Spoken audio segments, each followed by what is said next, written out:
Hello, welcome to 251, two pianists, 5 minutes, one podcast.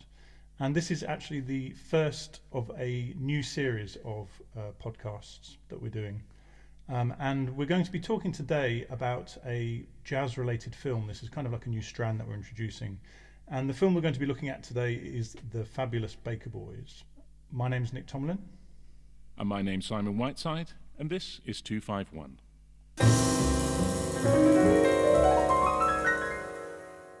The Fabulous Baker Boys is a romantic comedy drama from 1989 written by Steve Kloves, who went on to script Harry Potter from the J.K. Rowling books.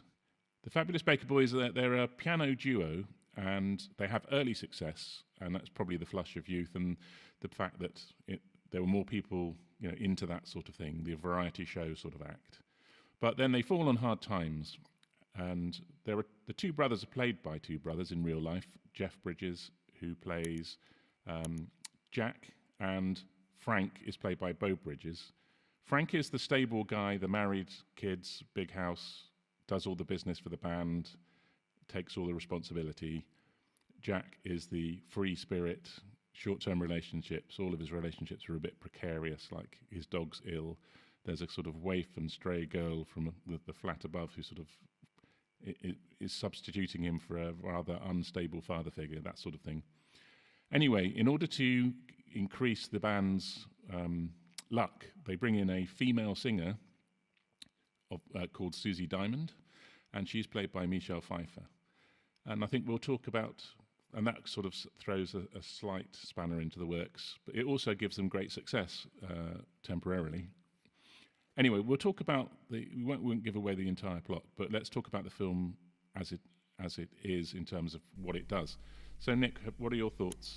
Well, I sort of rewatched it again last night. I mean, I've seen it probably about 5 or 6 times, and I mean, it's one of my favourite films, so I was kind of glad you picked it, really. But I think it does a few things really well. I think it shows the kind of the slightly seedy side of show business, which you don't really get to see that much of in Hollywood, but they do that really, really well. I think the sort of the dingy clubs and the kind of the relationship with these very dodgy kind of club owners, and I think it does that really, really well, and is really, really accurate. I think it's quite realistic to being a working musician. Yeah, you definitely, and there are definitely some moments of recognition where you think it's like they're playing in a is it a tiki bar, and the blenders kind of going as they're trying to they're full of little moments like that, really.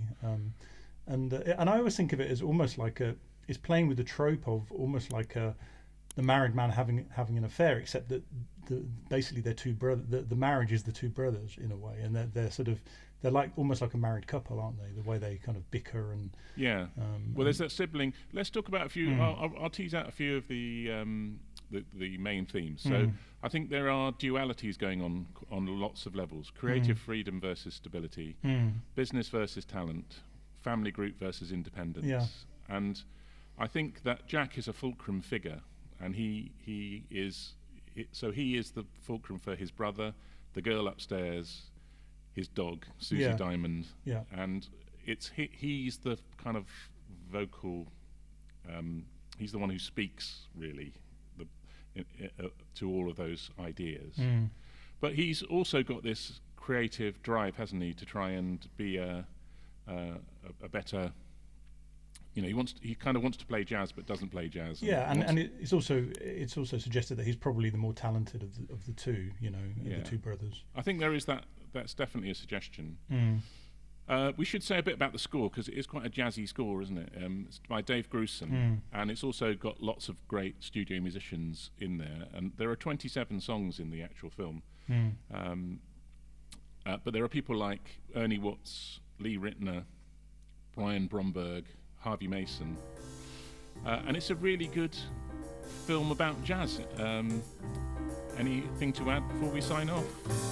No, go and watch it. It's a great film. I'm Simon Whiteside. Goodbye. And my name's Nick Tomlin. Goodbye.